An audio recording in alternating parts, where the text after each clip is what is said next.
City কর্পোরেশনের তত্ত্বাবধানে অতীতে ন্যায় নির্মিত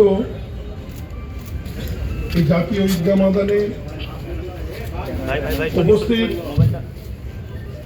ঢাকা দক্ষিণ সিটি কর্পোরেশনের সম্মানিত প্রশাসক, সাবেক ডেপুটি মেয়র,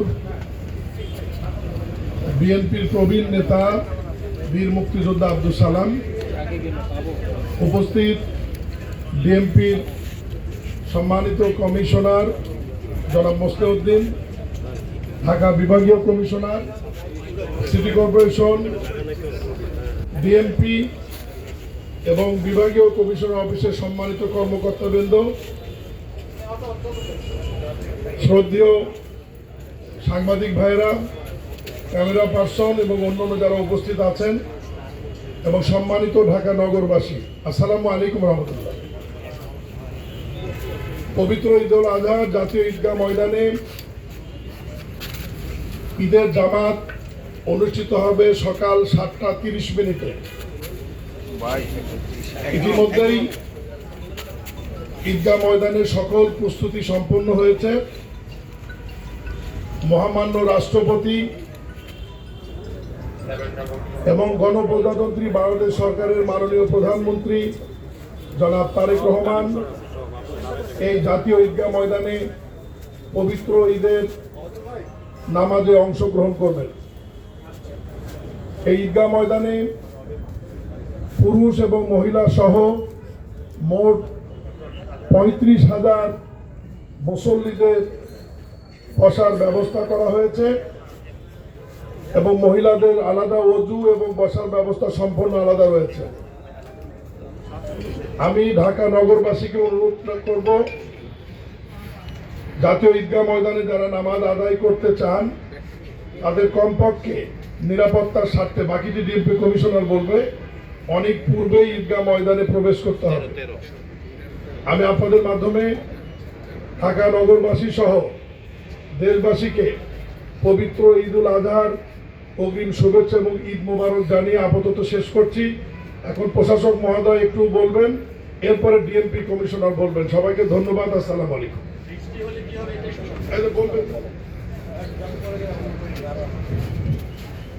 গণপ্রজাতন্ত্রী বাংলাদেশ সরকারের মাননীয় প্রতিমন্ত্রী জনাব মাহরম, উপস্থিত ঢাকার কমিশনার, বিভাগীয় কমিশনার, সিটি কর্পোরেশনের প্রধান নির্বাহী কর্মকর্তা সহ অন্যান্য কর্মকর্তাবৃন্দ, সমাবেত সাংবাদিক ভাই ও বোনেরা, আসসালামু আলাইকুম ওয়া রাহমাতুল্লাহি ওয়া বারাকাতুহু।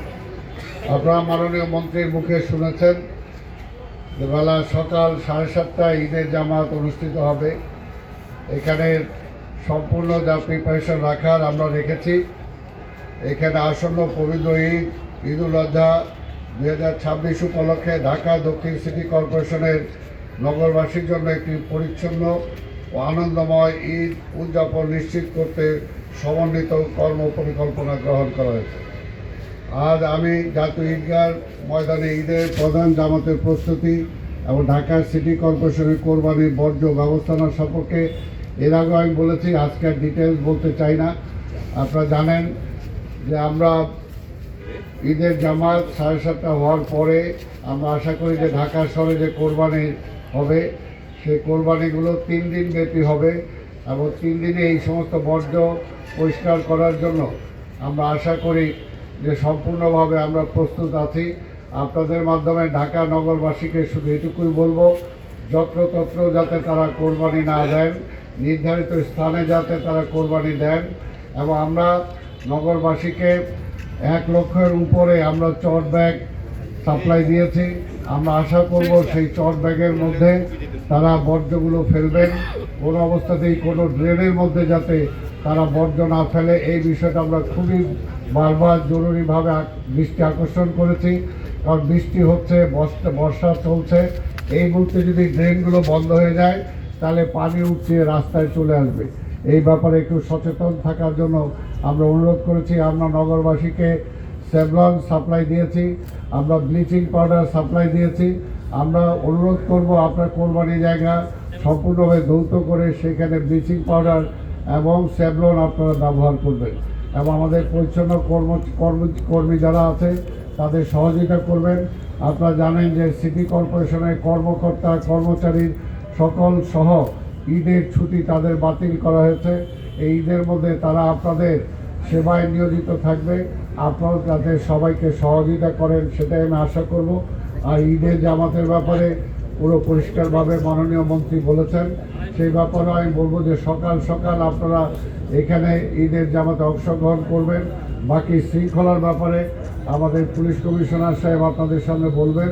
আমি নগরবাসীর সবার সহযোগিতা চাই যাতে আমরা সুন্দরভাবে একে উদযাপন করতে পারি, শৃঙ্খলার মধ্য দিয়ে যাতে উদযাপন করতে পারি। যেমনি আমার ঘরটাকে পরিষ্কার রাখি ঠিক তেমনি বাড়ির আঙ্গিনাটাকেও পরিষ্কার রাখার চেষ্টা করব, আমার সামনের রাস্তাটাকেও আমি পরিষ্কার রাখার চেষ্টা করব। আমরা যদি সবাই বদলাই ঢাকা শহর বদলাবে। আসুন আমরা প্রধানমন্ত্রীর যে চাওয়া যে ক্লিন সিটি গ্রিন সিটি, সেই সিটি যাতে আমরা আমাদের মাননীয় প্রধানমন্ত্রী এবং দেশবাসীকে উপহার দিতে পারি, সেই আশা রেখেই আপনাদের সবাইকে ধন্যবাদ জানিয়ে আরেকটি দাওয়াত দিচ্ছি। এখান থেকে মাননীয় মন্ত্রী পলাশী যাবেন, সেখানে আমাদের স্পেস একটা আছে, সেটা তিনি উদ্বোধন করবেন। এর পরবর্তী পর্যায়ে আমাদের নগর ভবনে তিনি যাবেন, সেখানে আমাদের মোবাইল টয়লেট আমরা নতুন আধুনিক 3টা এনেছি, সেটাও তিনি উদ্বোধন করবেন এবং তারপরে সেখানে তিনি একটা যৌথ সভায় অংশগ্রহণ করবেন। এখন আমি আমাদের ঢাকার পুলিশ কমিশনার সাহেবকে আজকে আমাদের সামনে কিছু বলার জন্য অনুরোধ করছি। বৃষ্টির ক্ষেত্রে প্রস্তুত, আমরা আশা করি যে আল্লাহ আমাদের সহায় হবেন। বৃষ্টিতে আপনারা দেখেছেন ভিতরে কোনো ক্ষতি হবে না, কিছুই হবে না। বৃষ্টি হলেও আমরা এখানে নামাজ পড়াতে পারবো, তাতে এখানে কোনো অসুবিধা হবে না। একেবারে যদি দুর্বিপাক হয়ে যায় যে ঝড় ঝঞ্ঝা এখানে পানিতে একে সয়লাভ হয়ে গেছে, ওই অবস্থা যদি হয় তখন বিকল্প আমরা কালকে সকালবেলা সেটা ঘোষণা করব। এই মুহূর্তে আমরা সেটা বলতে চাচ্ছি না। আপনাদের সামনে এখন আমাদের সম্মানিত পুলিশ কমিশনার সাহেব কথা বলবেন। হ্যাঁ, তাৎক্ষণিক ঘোষণা দিতে চাচ্ছি না।